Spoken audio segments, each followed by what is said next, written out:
Well, you made some good contributions. All right, Work. we'll It's not call the the deep bucket, it's call only the meeting to order. about 500 feet. First item is to approve the agenda. Do we have any additions? I don't think we probably won't be talking about the KETA advisory team because Mayor Groba won't be here today, so we'll do the next meeting. We'll keep putting it on. I'll approve, or second. A Commissioner motion and a second. All in favor say aye. Aye. Second item is the election of officers.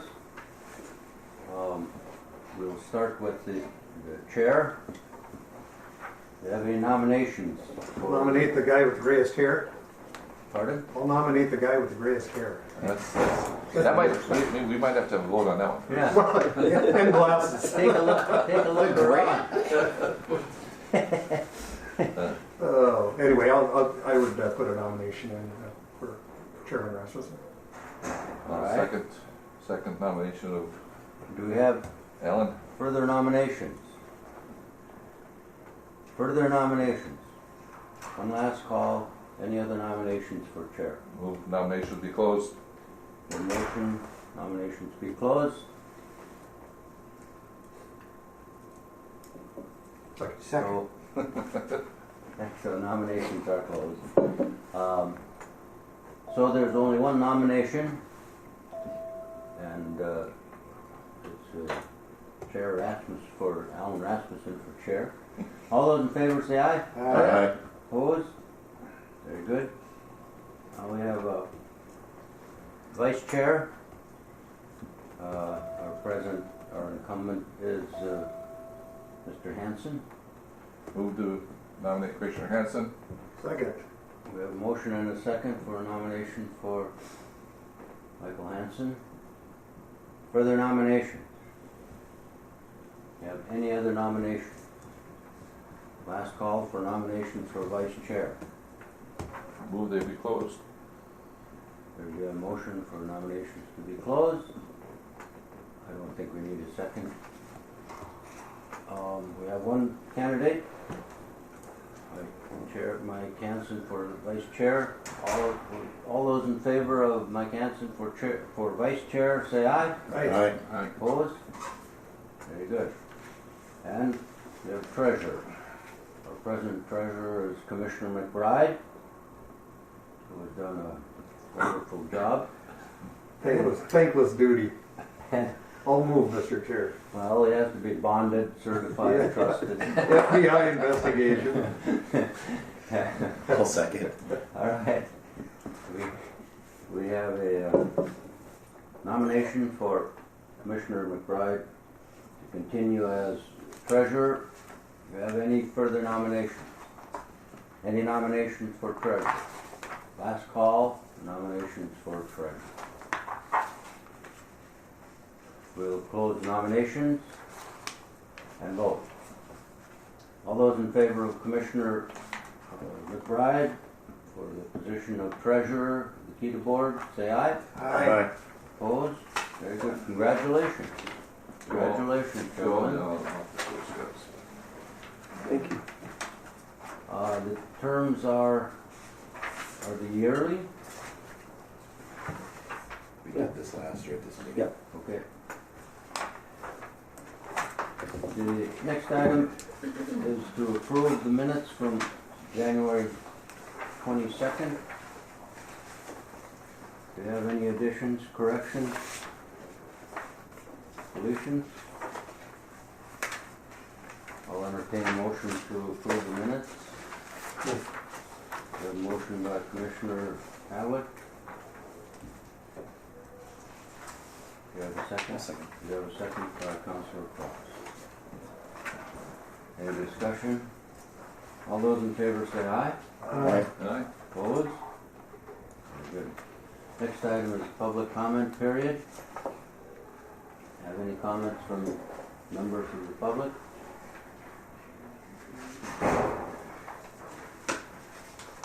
Next item is treasurer's report. Commissioner McBride. Thank you, Mr. Chair. Do cold weather testing first.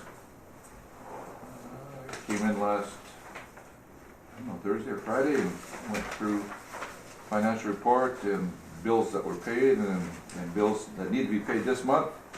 We turn the page.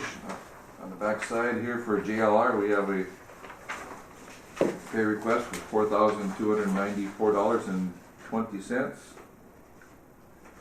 And next page, cold weather testing, we have $26,586.95. And Kyra, did the Bremer come in yet? It has not come in. So with that, I think in our motion, I would ask that the motion include the payment of the Bremer when it comes in. Okay, do we have an estimate or what is it usually? This credit card, I don't think there's a lot on it. No, it's usually under $100. Yeah, Or a couple hundred, yeah. All right. We could put a top end on it, limited to Yeah. 300 or something. I'd make that motion. All right, Not I have to a exceed motion by Commissioner Pavlik to approve the bills for cold weather testing, including the anticipated Bremer credit card. I would second that motion, We Mr. have Chair. a second by Mr. Hanson. Yes. Mr. Chair, just to clarify a few items on the bills. You'll notice the Rain Lake Oil and Navistar, the fuel, that is reimbursable. They just ran the fuel through us rather than have them, so we're a vendor, it's easier to pass through. And then you'll note the Midwest refrigeration. We did have an issue with one of the cold boxes early on. It required several visits here, and but we did get the fix. We did get it fixed and operational. So that did spike up the expenses, but other than that, fairly standard in terms of in the heart of the season. with the compressor fault. It was a leak. Can I ask a question? Sure. Jackson Electric. So we've got 3,000 on one page, 4,000 on another, 7,000. Isn't he the maintenance guy? Yes, he's on site. This is billed to JLR. That's at their request. He was doing electrical work Okay. in the shop. Okay. And he divides his duties up by plowing, electrical shop work that he does. He keeps the list and he charges separately on that. We also included, we shoveled off the roof of the... So is any electrical work that he's done out for bid, or is he just Well, he's just the electrician? He's the electrician on site, and it's like it's smaller. It's less than 25,000 of the electrical work that he does, but it's A year or a month? a year. Okay. But he's doing like the electrical charge. No, but it's good to know the electrical chargers. It's interesting.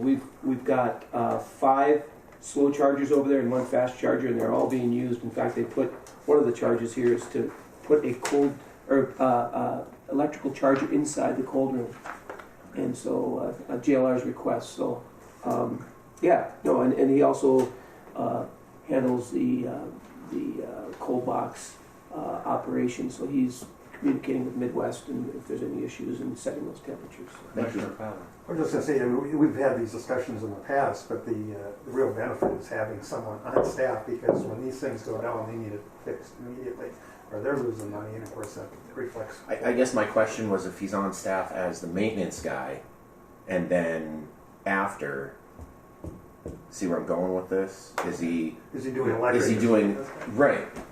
Or shouldn't He's not. Shouldn't He's he not. be? He's not. Does not have a set salary or hourly rate. He's got different rates for different functions. But we call and then we pay, right? Correct. He's not paid a 40-hour wage. No. Okay. No, Okay. it's- Yeah.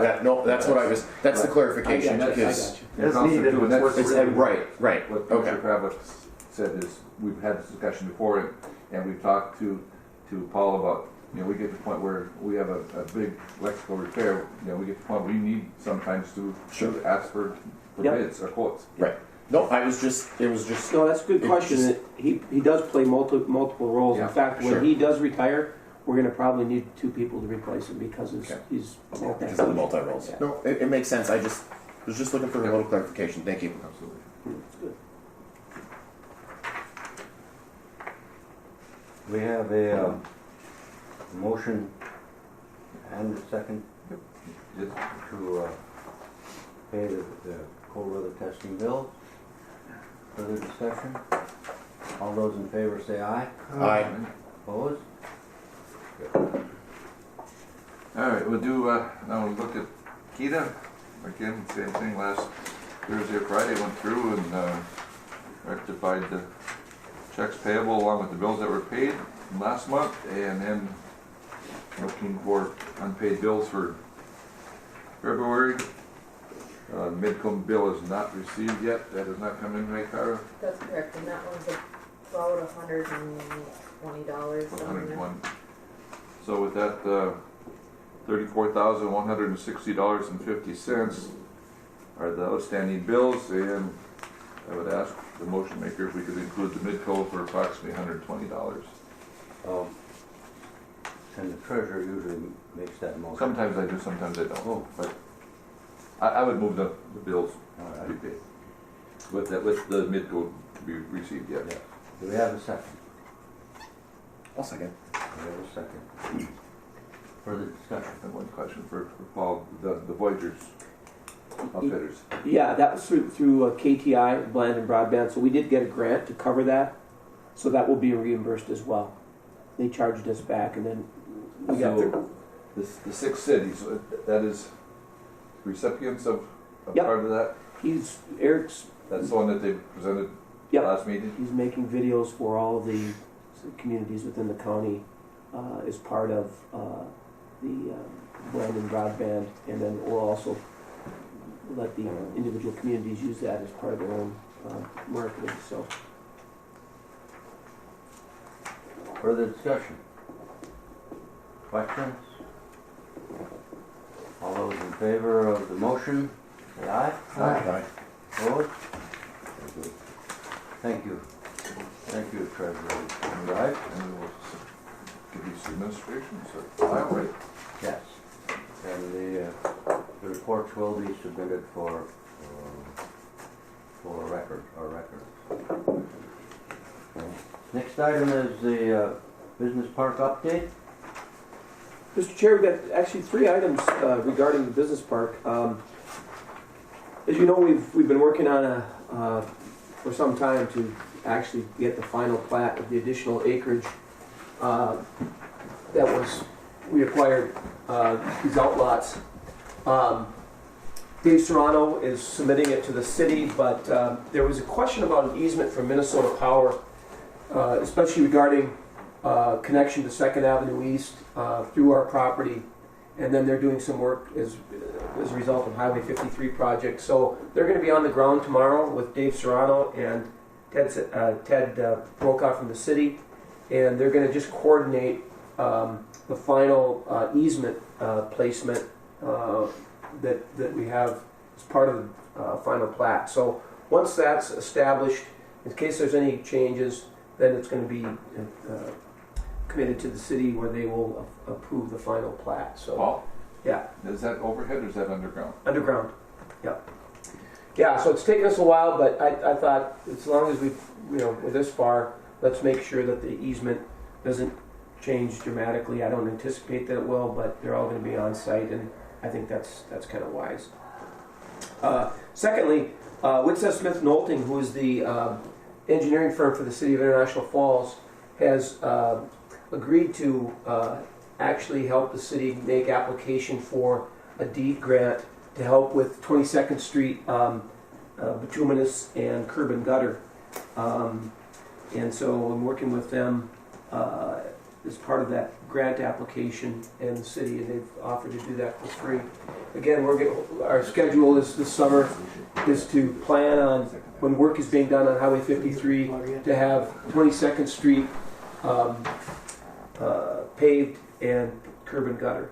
And we're hoping that a deed grant will help offset the local cost of that.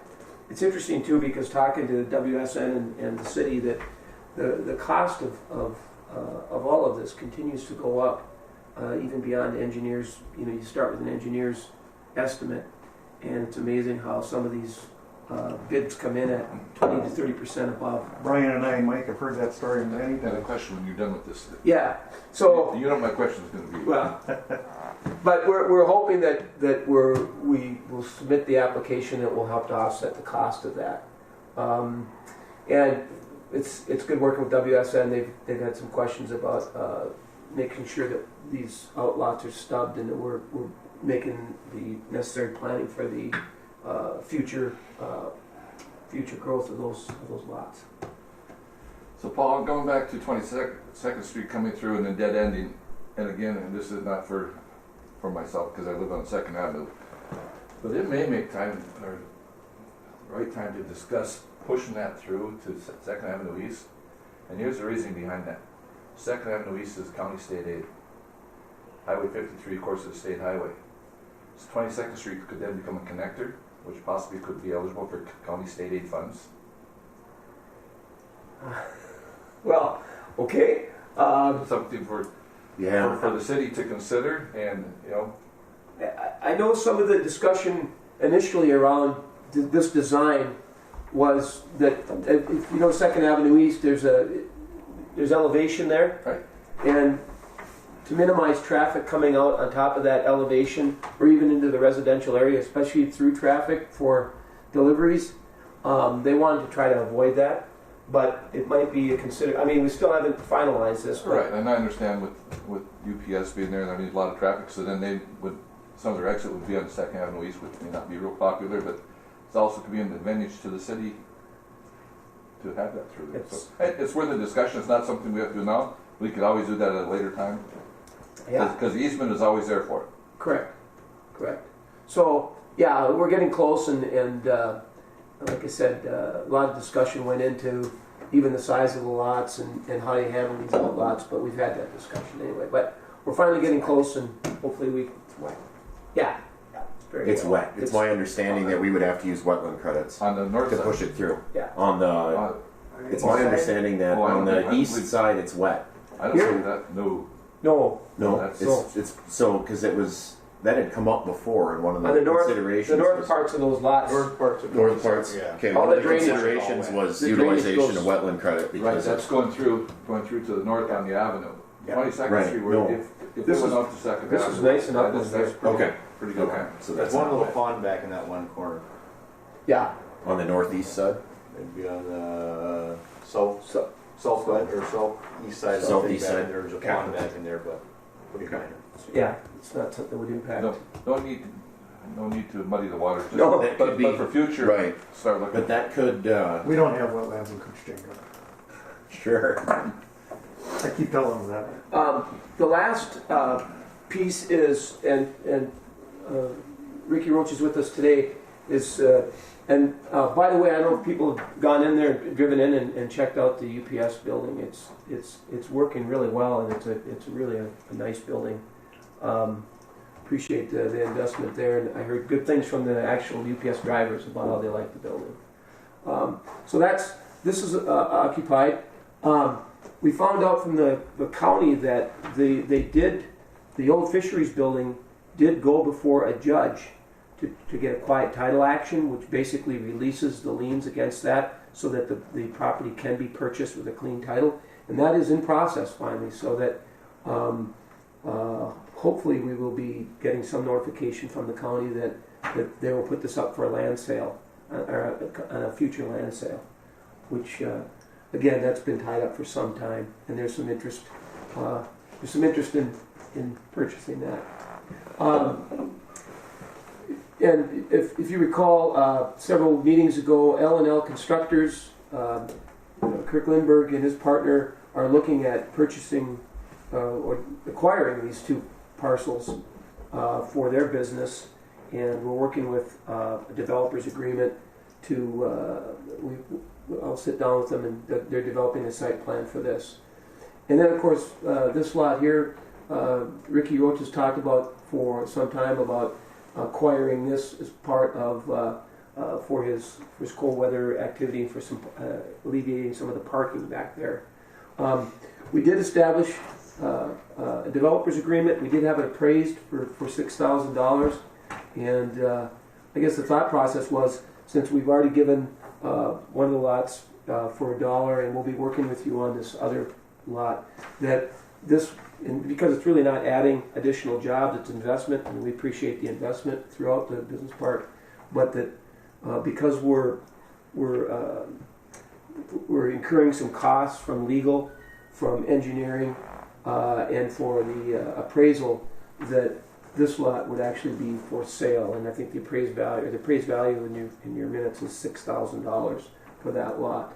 Ricky's come back and indicated that you might want to try to negotiate that, but that was the thought process going in, that because of those considerations, that we'd be happy to sell it.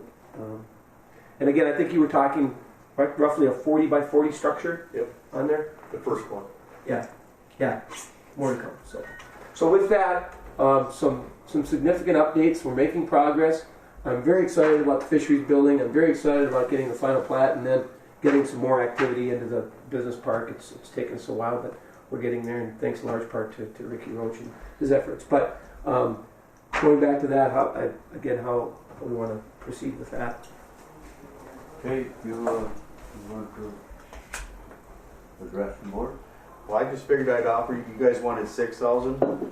I'm coming in to offer you guys $3,000 for the chunk of property to build a building on. Figured I'd split it in half. Because you are going to split it in half? No.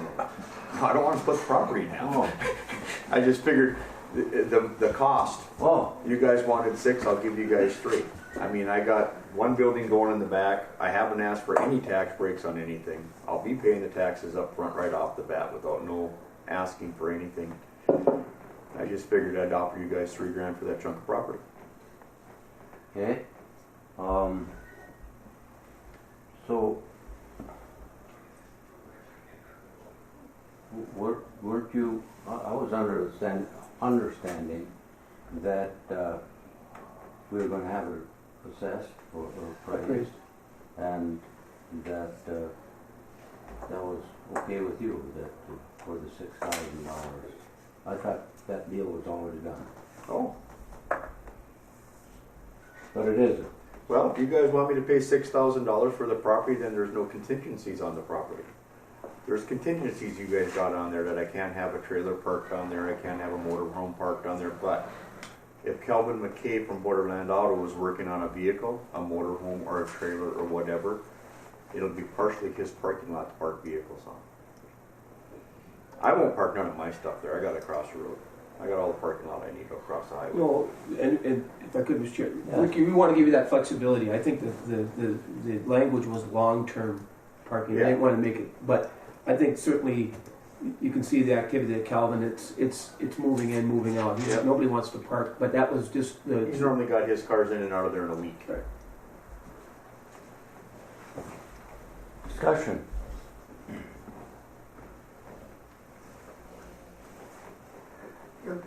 Mr. Chair. Paul, did I hear you say that there are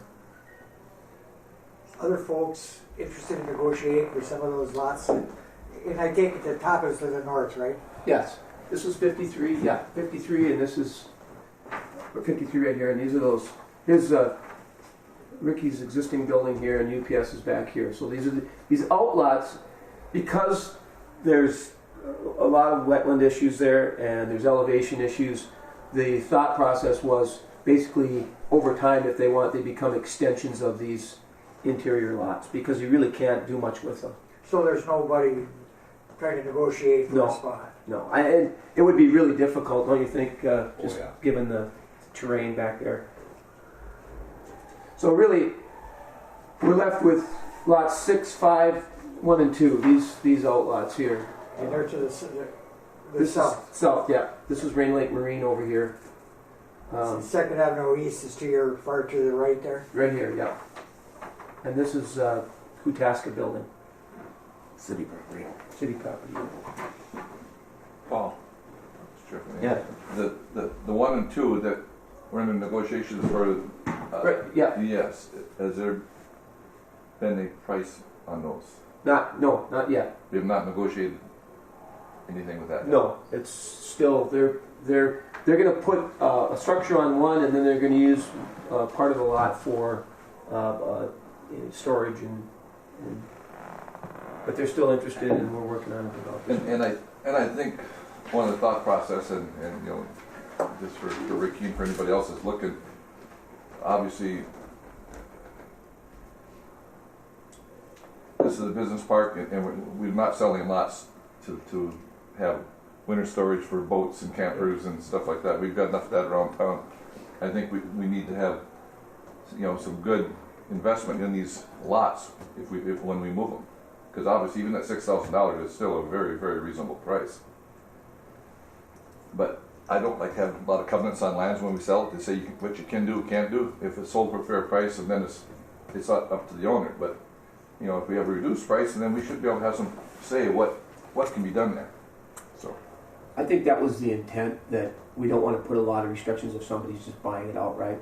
But like a lot of other business parks, if there's public dollars that went into the creation, they should have some say. They just didn't want it to become a place where people parked vehicles in the long term. So that was why it was put in the developer's agreement. is there also in the developer's agreement that they cannot resell the property for X number of years or whatever, Something like that, isn't it? Yeah, there is a clause in there that any sale would have to come back to the board over a period of time. I think it's 5 years. That's what Yeah, it was I on believe the it's 5 UPS years. building. 5 years. Correct. So Rick, what is your timeline to purchase if the board needs to consider your counter offer I'd like to go in and start knocking trees down. this winter yet? Yep. Start clearing the property off to get ready for spring.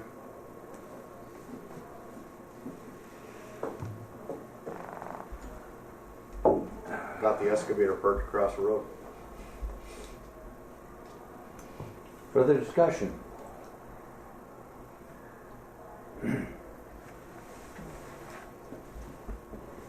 Well, a lot of things go through my mind, if I could, Mr. Chair, you know, setting precedents as far as the zoning, that actually belongs to the city, doesn't it?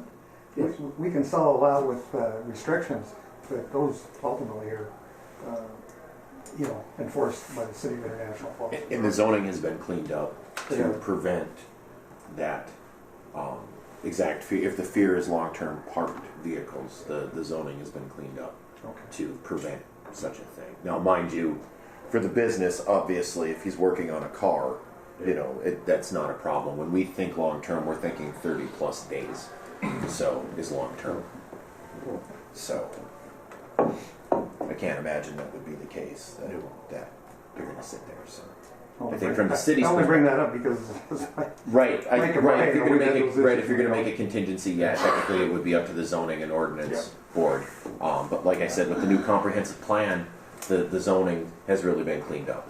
So, and that actually passed the zoning and ordinance board, that second board that we have, and then we approved their recommendations, because that really, I think we had, it was a lot. We had a lot of different zoning. I mean, it was like over 100 different classifications, and we tightened that up a little bit. So. Yeah, part of that was they took the old South Falls and incorporated that in with the falls, and they merged. Yeah. So there was over layers of zoning, but yeah, it has been cleaned It up. has been cleaned up. So. Yes.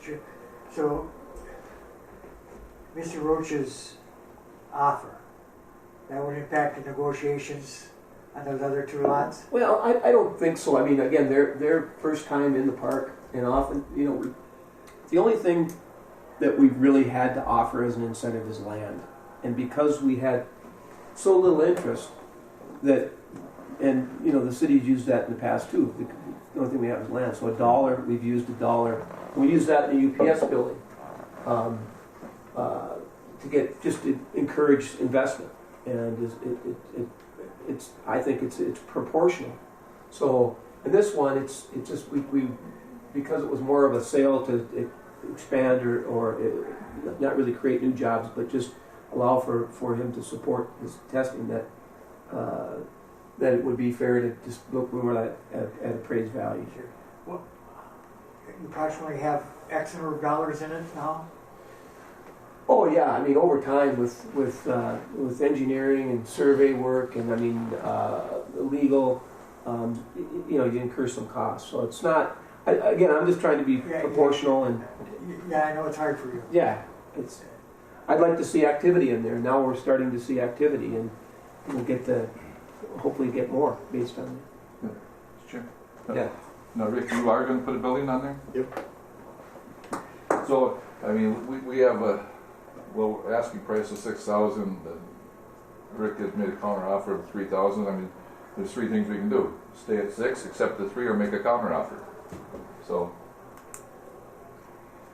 I was under the impression that was going to be our method, was we were going to have it appraised, and that's what we would offer it to. Now, if we had another offer where someone was coming in and going to create 5, 6 jobs, then I think we'd be back to, my understanding is to $1. But this is an expansion, and I understand it's not going to create any jobs. is it? Nope, just gonna have a building on it for cold weather testers for a meeting room, kitchen area, and a parking lot. which brings revenue. But yeah, and it could potentially keep them here instead of, you know, I mean, we do have competition from Badet and other places, so I don't know. I'm too new to make a motion, but I mean, it does.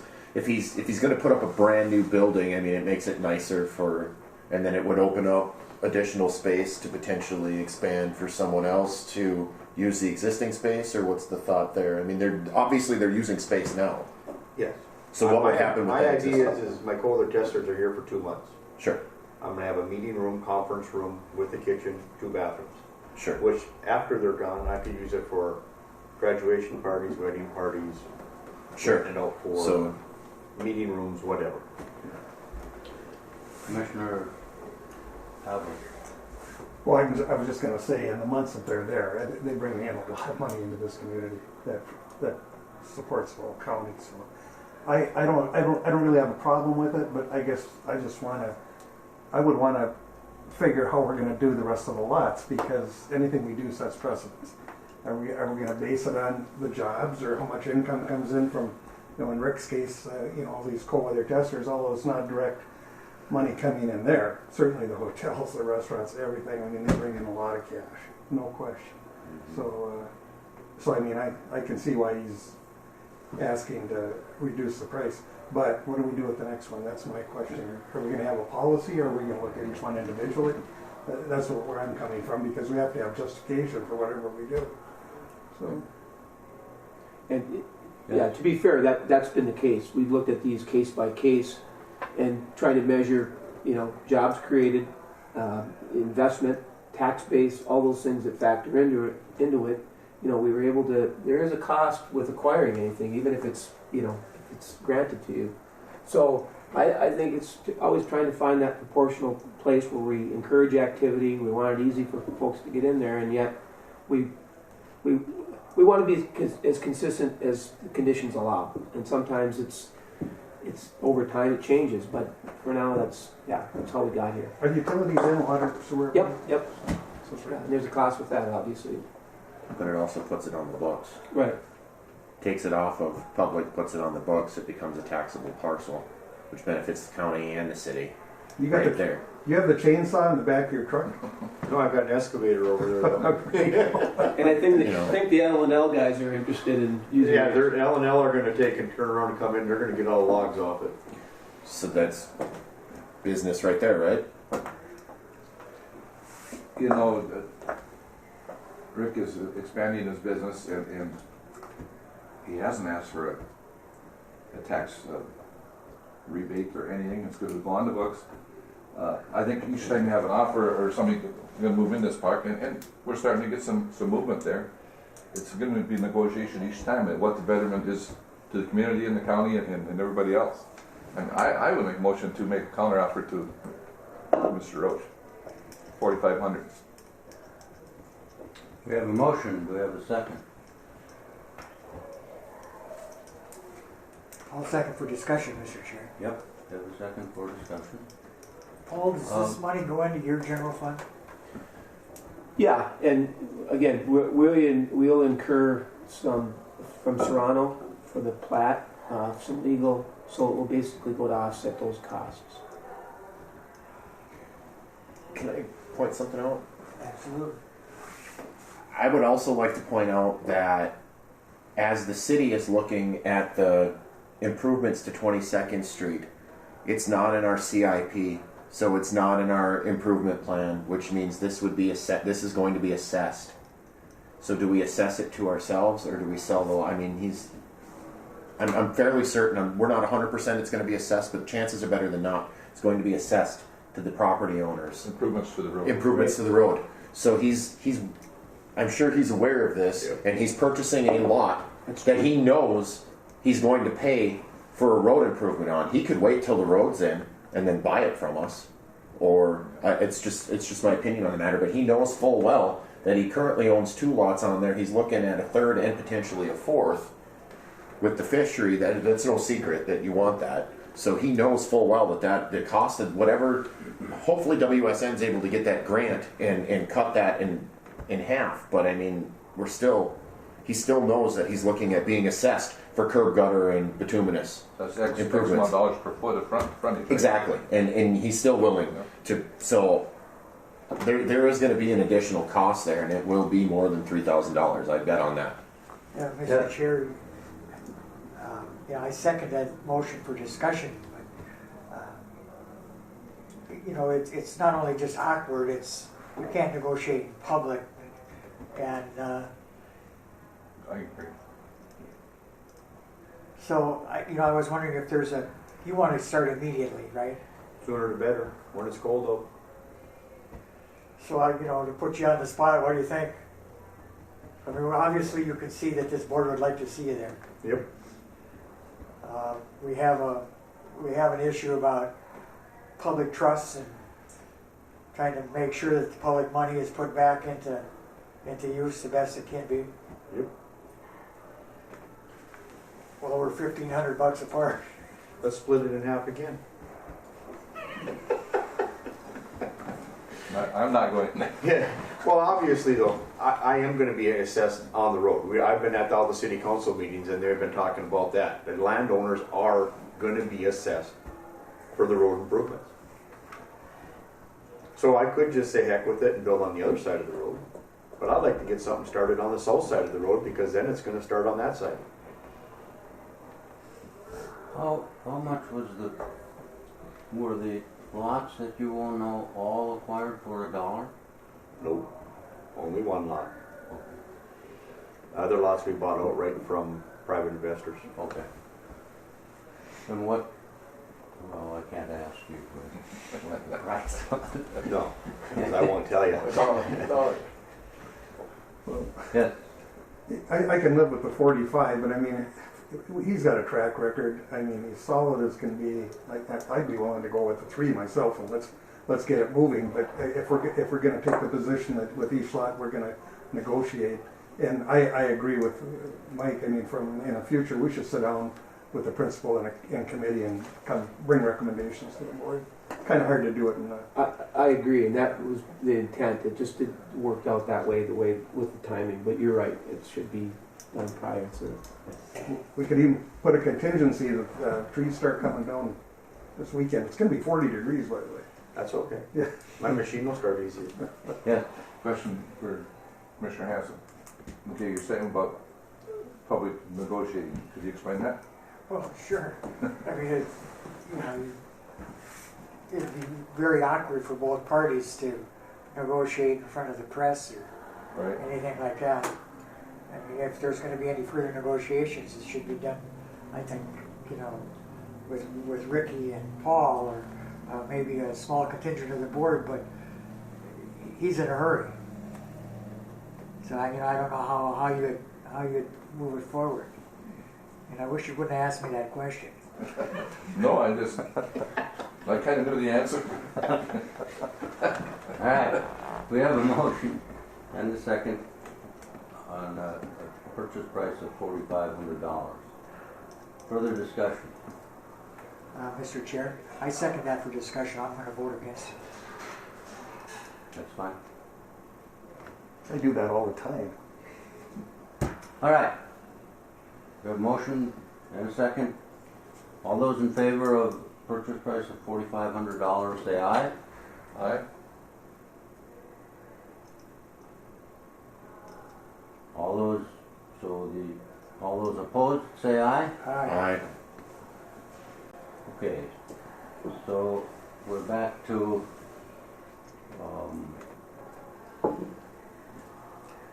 the offer of 3,000. Are we going to take Mr. Hansen's advice and negotiate that, and then bring a recommendation back to this board? Commissioner McNally. Well, I mean, I would, but again, time's critical on this project, especially with that warm weather coming. Is my point. In the future, I agree that's the way it should be done. That's the way it was just described.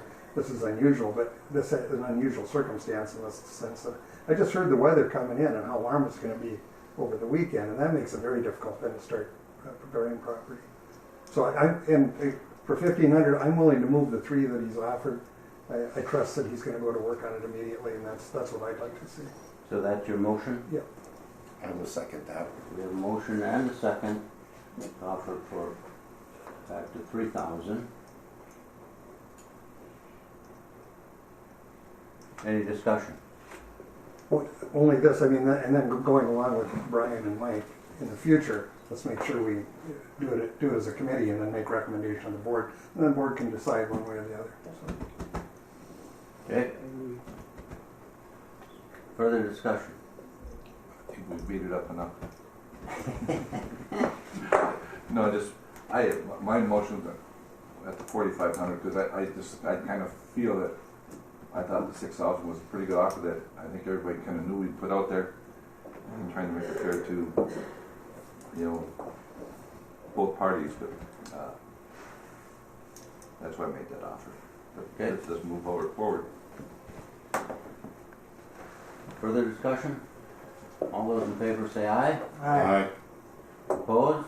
Aye. Okay, 3-2. so it's 3-2 and the motion passes.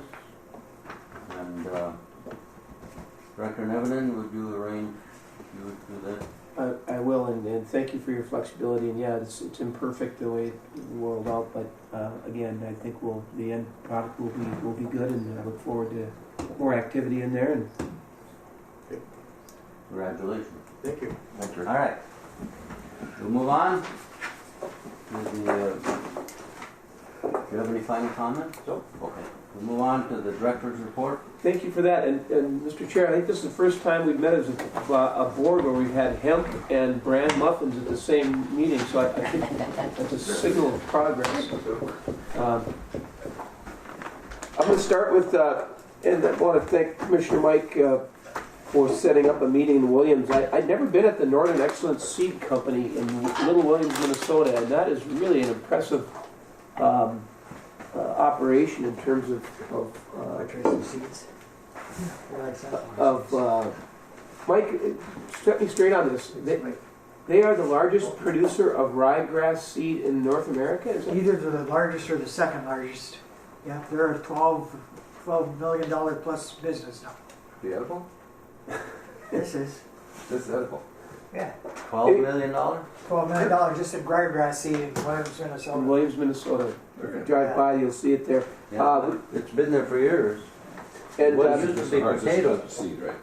Brent Beneke is he the general manager there, and Harold Stanislawski of the AURI, which is the Agricultural and Utilization Research Institute, and Jeff Sira of the state's Department of Ag all agreed to meet us there to talk about industrial hemp opportunities and the potential here in Cooch County.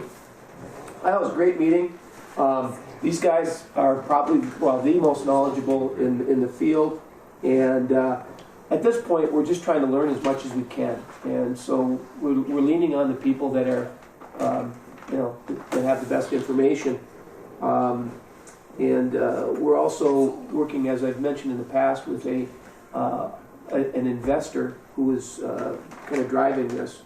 So we're going to meet next week, in fact, in Birchdale to continue kind of putting a plan together and assessing what makes the most sense, whether it's developing a feasibility study around this or putting together a business plan and putting some potential partners together to look at hemp in the county.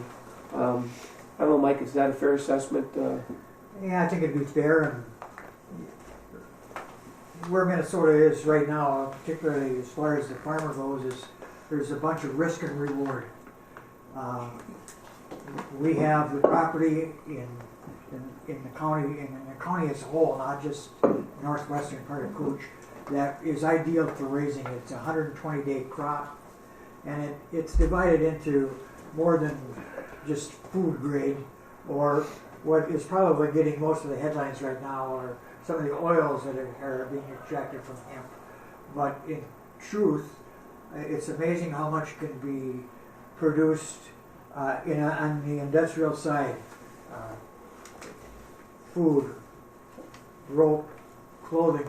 They showed us a board that is as strong as oak, made in Kentucky, just out of the hemp plant itself. The gentleman who is interested in investing in it knows that it's a young thing, but just to give you an idea of the growth, in 2016, Minnesota had 6 growers licensed. They expect this year to be over 400. The total acreage is over 8,000 acres already in the state, and they have it in the Grand Forks area, Lower Road. Naturally, right across the border, there's a hemp operation at the Agricultural Research Station. And what I'm hoping is to maybe find a way to educate the board a little bit better. The gentleman from AURI was bullish on it. And I think if anybody had been there with us, they'd have left thinking, we don't get these kind of opportunities very often. What people's expectations are still raising. There's an organization in Minnesota called the Hemp Growers Association. They just had their first statewide meeting, and there's issues with the state, with the federal government, so there's a lot of details to go through. But having said that, on the industrial side of hemp, there's a company in Michigan, in Winnipeg, that'll take every truckload you can send them. So I think it can actually be done here. And it can be done on marginal ground. Our weather is cool enough and wet enough so that it will grow well. It's a little bit awkward in the fact that we don't know exactly what a potential investor wants to do, but I do know that there are folks in the agricultural field in Koochiching County watching us and are willing to move forward. And it's a process that you have to contact the Minnesota Department of Agriculture first. You have to get the land certified, have to make sure that the soil is tested so that there are certain elements of the soil that would work for hemp and those that wouldn't. So, if it sounds today that we're a little bit unsure of the direction, it's true. Paul, I don't know what you think about getting somebody from NR or AURI here, just so that you know you're bullish on it. And we've also chatted with NRI and found out that they have a specialist in it too. And it's growing north of Duluth too. Yep. Some of the issues are with the content, the THC content of the hemp, and the keys there are twofold. One is the seeds, and there are companies that are putting out certified seeds so that they don't have it. And the fact that the industrial side of hemp is not anything similar to the oils and so forth and so on. It could be grown organically. I don't know what kind of background the rest of you folks would like to hear, but I think eventually we'll be coming to you with some sort of potential ideas about whether or not there should be some feasibility studies to make sure that the state of Minnesota is with us. And as Paul said, we're there with them. Some of the inferences in the Minneapolis paper have almost all to do with the oil and not with the industrial side of it at all. So I think the state, I think the university and some of the other agencies think that not only would it be a good idea, it's more per acre for the agricultural person that plants it besides. We thought that there was going to be a very difficult way to harvest it, but they kind of laid it out that there has to be a few changes to existing machines, combines and so forth, and that it combines pretty easily and dries laying down. So that's really all we have, unless Paul, you'd like to add more. It's a lot of ifs. No, I think you covered it, and because it's early in its growth, and it's growing so fast that there are obviously some growing pains associated with that, and some challenges with the content and the way that it has to be inspected. But you know, to me, the big trigger and the reason a lot of people are getting into this, soybean folks and others, is that CBD oil is expected to be a $22 billion industry in North America in 2022. So it's got some huge revenue side, but like I say, it's going through some early growth issues. So, but we'll continue to marshal it along and see where it takes us. Yeah, and Mr. Chair, Canada has a legal hemp cultivation for over 20 years. They've developed a hemp seed and food processing industry. Minnesota farmers have already been able to contract to grow hemp for grain production for 2 Canadian companies and 1 in Wisconsin. The grain is either pressed for oil, dehulled, or milled, or sold as a food ingredient. The grain is high in protein and omegas, and it's become a popular health food and a good source of plant-based protein. The stock is what we're talking about mainly, and it's a hemp fiber. It's renowned for its toughness and versatility. And as we chatted last time, Minnesota was once home to mills that produced materials for the World War II, rope, canvas, a bunch of other things. So we're hoping to bring it here, and we're also hoping that there isn't a lot of stigma associated with doing it. And I don't know what Carol's going to think when I tell her we've been doing hemp here at the meeting. But. Well, in the Navy, it's my understanding, still uses hemp rope. So even though they can't make it in the States, they still, all their ropes are still hemp. Gentlemen, as we discussed when we had set this meeting, I have a 10 o'clock, so I apologize, but I need to bow out. And Commissioner Hanson, I did read this article on Saturday in Saturday's paper, and it's pretty interesting. Sunday's paper, wasn't it? It was Sunday's paper, 16th, We have quite a few articles Thank you, Councilor Cross. that address it, and maybe in a different manner. But there are growing pains. But the risk and reward could be great, and we're an absolute natural area for it. Yeah, we always wait till you leave before we talk about you. Right, and then do we have the next meeting? Let's do that before you leave. Thank you. Yeah. Should have waited until I left. Looking at March.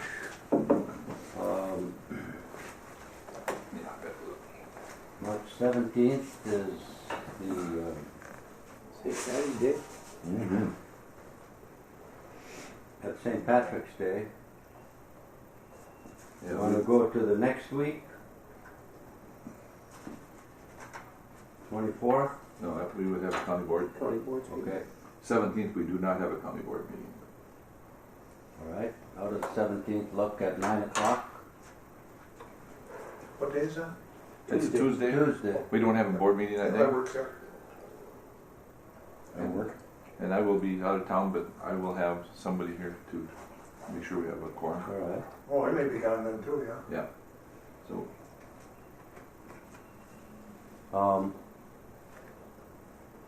Yes, make sure you We'll let you know. Okay. All right. Okay, thanks. Thank you. Kraus, you're excused. Thank you. Thank you. Politician. All right. Yes, very good. Thank you for that again, Mike, and we'll be meeting I next have week. one question. Oh. for Mike, two quick ones. Number one, does deer eat it? I don't Would it be think, an issue? I don't think so. Because I know what you talked about, what's happening, some of the good crops down there. But the other thing, our first opportunity looks like it is agriculture, which would be growing and harvesting, not processing. But that may be something down the road that possibly could happen. So the main advantage at the start would be to the farmers and for some of these vacant fields and stuff that are And, eligible and to put back in Paul production. are kind of a little bit in limbo because we are a little bit unsure yet of what direction the investors want to go. That's fair. But right now, it looks to us that the easiest way to go is for an industrial size hemp. You know, what is the mill over here that makes sideboard or did? Builder. Buildright. Buildright could make boards out of this. And the boards look just like this, even when they're plain together. And they're the same color, they're 2x6s and as strong as oak. Flooring, easy. Flooring. Amazing, huh? Yeah. Very good. I don't know how you feel about trying to get somebody via AURI to give the board a little bit We feeling could, of comfort. we could in the future, absolutely. Certainly. Yeah, absolutely. Yeah. And he's got a connection to the area, the region, so he's kind of got a sweet spot for this part of the Minnesota, and they've been very helpful to date. So So I'd suggest we pursue that. Yeah, no, they're, And if you would, I'm sure they would. speak with them, please. Commissioner. Mike mentioned the processing facility on the Canadian side, and Carol and I drive by that all the time on the way to the farm. I mean, they go guns to the wall out there, but I think a lot of that, Mike, is what, experimentation Yeah. and things? Sure, but they also grow hemp and have for years. They even sell the seeds. You know, it's not to say there isn't hurdles, and maybe this is a foolish idea, but we've got a lot of property out there that's just grown into brush. Well, I think it's definitely worth looking at. All right. Foreign trade zone. This is interesting. We were initially approached last fall by a consultant that was working with DigiKey. You may recall, DigiKey is building a very large expansion, I think 1 million square foot expansion to their existing facilities in Thief River. And DigiKey is a wholesaler supplier of electronics, one of the biggest in the world, I believe. They were looking at FTZ as part of that expansion, whether to designate at that location a subzone from, and we're the closest grantee. We granted their request at the time, but they did not move it forward, and wasn't quite sure. I think it was partly due to the conditions with China and some of the tariff disagreements that were occurring at the time, the uncertainty around those. So we left it at that. But then last month they contacted us again to get a letter of concurrence to activate the subzone. So I supplied the letter. I'm waiting for an update, but at the moment it appears that they are going to activate a subzone in Thief River for DigiKey, and we would not be getting any direct jobs or investment here in terms of facility, but we would be getting an admin fee. And my hope has always been that we somehow get a relationship started with somebody like DigiKey and just see where that goes. But the fact that we are able to at least get some admin fee, I believe it's $6,000 a year, is how we're structured. So I'll keep you posted on that. But anyway, it does give us activity as well in our zone. So you're taking it home. We're working on the next phase of the campaign with our partners at Big Fish. We did a 6-month program, and we'll be trying to do 12 social media postings per month to this database, and this database will be growing with other folks. But each month we're going to try to have a specific theme about Cooch, whether it's healthcare, education here, recreation, and various events, and or business opportunities, businesses for sale, and then employment opportunities here. So it's going to be thematic. Fun and crazy people. Characters, and it's interesting. I did get a phone call from a former resident whose son is wanting to return to the area, And so we're really looking for right out of the box here to get some interest and activity and some people to take advantage of it. So. Well, as we showing interest from outside, professional people, whatever, do we refer those maybe to any of the professionals here in town? Yes. We do. Well, that's what will be part of Right. like for the healthcare. Healthcare would be an issue. You bet. We're going to highlight what's available, some of the investment that's occurred throughout the county, and then provide a conduit for those people to contact those institutions with those jobs. Yeah. And that would be consistent with the rest of whether it's education. As you recall, a lot of the people that were interested had education as a background. The work plan, I include this, and we ran out of time, but I just included the 2020 work plan. It's in your packets again. And this is kind of general by design, the work plan. It's more around where we're going to spend our time and energy, the kinds of things. And I just found it's the best way to approach something because, for instance, like hemp, we didn't have hemp on our radar screen. But it's the kind of thing that comes up and makes sense here, or it appears to at this stage of the game. So it's basically going to be around recruitment and about retention and the various pieces that fall into that. And then, of course, it's because we're small and our location and our budget, we're going to try to partner with as many folks as we can down this pursuit. And then a large part of retention is with our partnership with the SBDC here county. So if you have a few minutes, just look that over. If there's anything that you'd like to see on there, or maybe some more focus around certain topics, let me know. But I did want to provide that. Mentioned this isn't on the report, but I've added it late because we have been working with Buildrite since last year. There's a potential buyer that tried to buy them actually 3 years ago. They're a Canadian company that knows the Orsi family. They make a similar product. They were very much interested in this location. It had been frustrating. We got deed involved. They had a number of programs that the new buyer could utilize as part of the acquisition of Buildrite. And right before Mayor Anderson passed away, they called Mayor Anderson and said that they had a verbal agreement with the Orsi family about purchasing the Buildrite property and starting production. It took a long time to get there, and I had not heard from the principals for some time, so I just reached out to them and was informed last week that they could not come to terms, the new buyer with the Orsi family for now, and they are shelving it. So what appeared to be something very workable and optimistic and a good fit for the time being now is going to be shelved. So it's unfortunate, but that's the latest on that. This is interesting too. The world's greatest TV program. Mayor Drobot was contacted by the producers of this cable TV show called The World's Greatest. It's on Ion Network. I had never heard of Ion Network, nor have I heard of World's Greatest, but it's in their 14th season.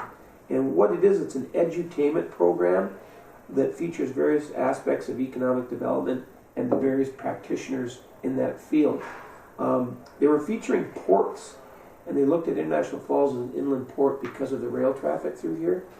So we did an interview with one of the producers about how International Falls might be part of this program, International Falls Rainier. And to be world's greatest, they assumed that we had all kinds of cranes and facilities here, and that we were in position to, and explained to them that's not the case. It's just that we've seen this explosive growth and it's coming through. There's been a lot of investment by CN, but it's not as visual as you may think of an active port. So then we got into cold weather testing a little bit, and they were intrigued by that, but it wasn't the world's greatest. And then they looked at tourism and the national park, but that wasn't the world's greatest either. So we left it as he was going to try to pitch it to his colleagues. He didn't feel like that we weren't left with the feeling that it was going to be something that was going to move forward, but that he was going to pitch it to his colleagues. And one other consideration that they put in at the very end, that if selected, we would be charged a $9,700 affiliation fee to bring a film crew to the area, and they would work with us on that.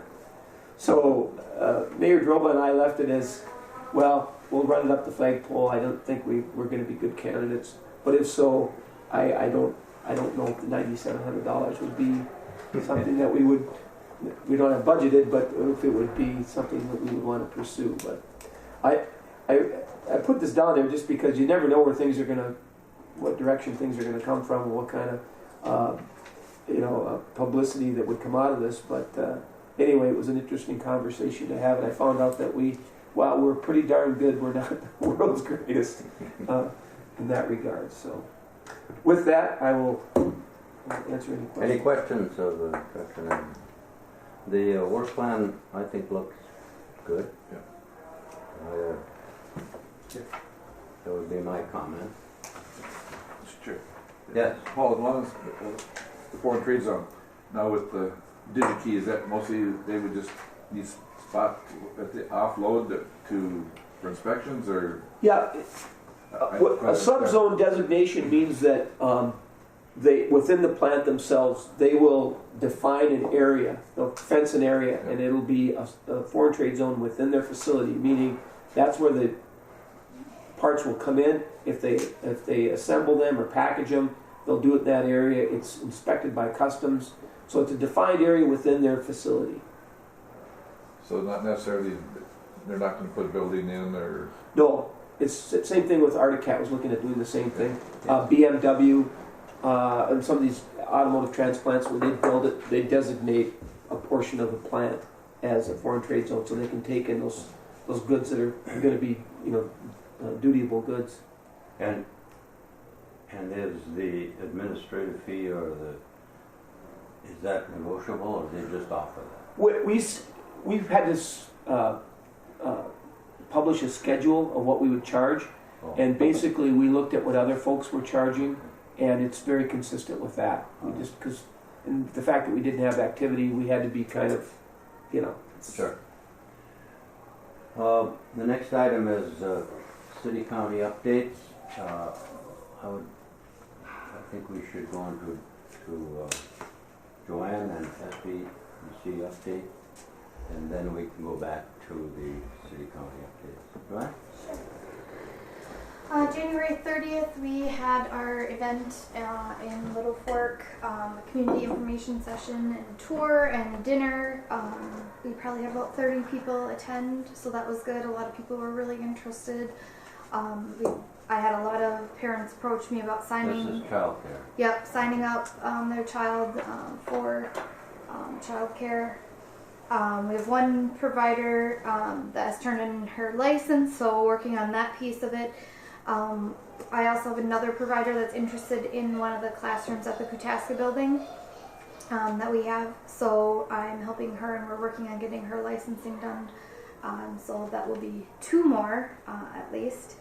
And then I applied for a KCDA grant to finish the project that we have in Little Fork. We need a little bit of additional funds just to finish the construction piece of it, and then also part of some funds for equipment for the Koochiching site, since we do have a provider that's working on licensing for that. But that's about, as far as childcare, that's all that's gone on with that. Doesn't seem like much, but it takes a lot of my time. So, but we're moving forward anyway. Did have a meeting with some folks in North Home. we looked at a church there. The church decided that they weren't interested in going forward with being a site. But the provider that's interested says that she thinks that she wants to buy her own property and or house or whatever and do it that way. So Greta from North Home and I are kind of helping them work through that process, looking for a location and then doing the licensing. So. Okay. Any questions? Thank you. Thanks. All right. City, county updates. We'll start with you, Commissioner McBride. Anything we haven't discussed already? Last week, county board, we granted a extension to our loggers. They've struggled this winter, getting in the woods because of heavy snow and not frozen ground, not frozen enough for them to bring their equipment in. And so on county parcels that they've bought the rights to the stumpage, we've granted, I believe it's 1-year extension on those that are coming up due. So just one issue that been kind of in the last week or so, this CN rail issue across Canada with the strikes and the blocking of trains. And notice there's been a noticeable decrease in the amount of traffic coming across. Saw a couple trains yesterday, but they were all rail cars, or not rail cars, oil going. So they're coming out of North Dakota, obviously. But I think that's going to start affecting the rail traffic quite a bit. I see Prime Minister Trudeau is trying to settle that strike out west, but it's blocking all the CN rail coming from Vancouver, which would affect this crossing. Kind of interesting. And just the other issue we didn't just touch on is wait to see what the effects of the journal selling. I know we do business with Big Fish Digital, and I think that's part of theirs. And wait to see what moves forward with the new ownership. More to come on that. All right. Commissioner Allen? Things are rolling. Probably the biggest thing we're wrapping up right now is, and I'll be there Friday, is corrections in Duluth, which we are a part of. Yeah. And that was an old, early 1930s WPA work farm is essentially what it was. And we've operated with those facilities for all these years. Over the past 4 years, we made a concerted effort to get some funding, and Mary Murphy, she's been in the legislature a long time, been a real champion for us, but we've had other support from our local legislators. And we've been able to get the money in consecutive years to rebuild essentially that facility. We incorporated the old building though and built it into a new one, and we made some big agricultural improvements. We could finally afford a big tractor and things like that because the facility is unique somewhat in the country, because as much as we can make it, it's self-sufficient.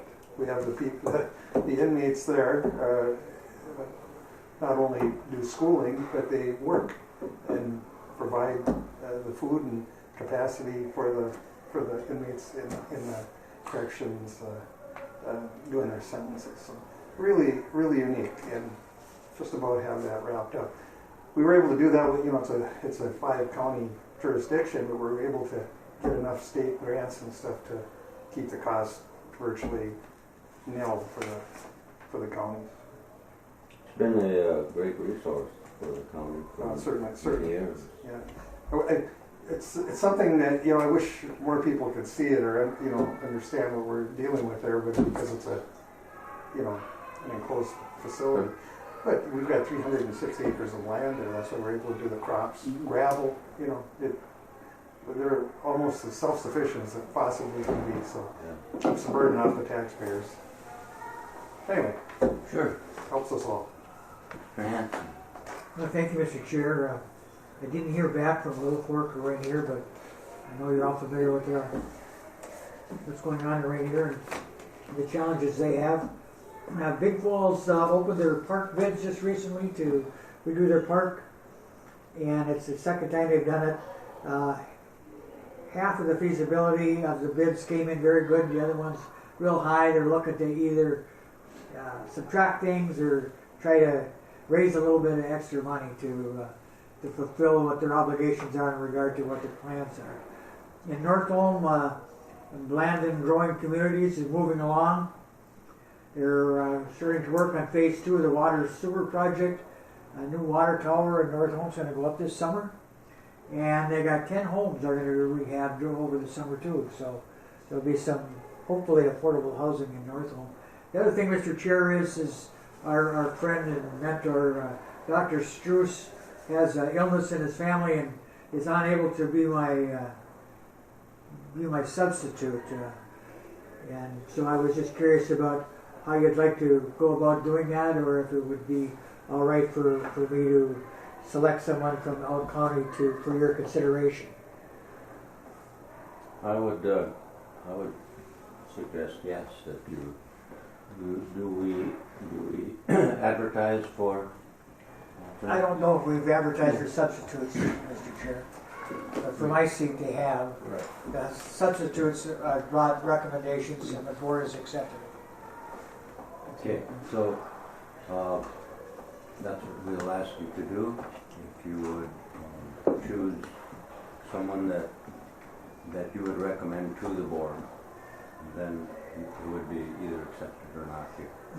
And we will do that, Mr. Chair. I've chatted with Mr. Nevedon as well as an Elk County Commissioner about who might be in consideration. So Good. by next month, we'll have it for you. Very good. Any other business? Yes. Well, I would just note that Stewart Super One is going to be purchased by miners yesterday, and That was the last day yesterday. right? yeah, and that's the end of an era and just a tremendous community asset, and thank them for their all these years for. I worked there in 1966. Yes. I worked there in '67. A lot of us started there. 66 I was there. I was great, yeah. All right. No further business. We'll adjourn the meeting. Thank you very much. We'll see you next month. Thank you. Well,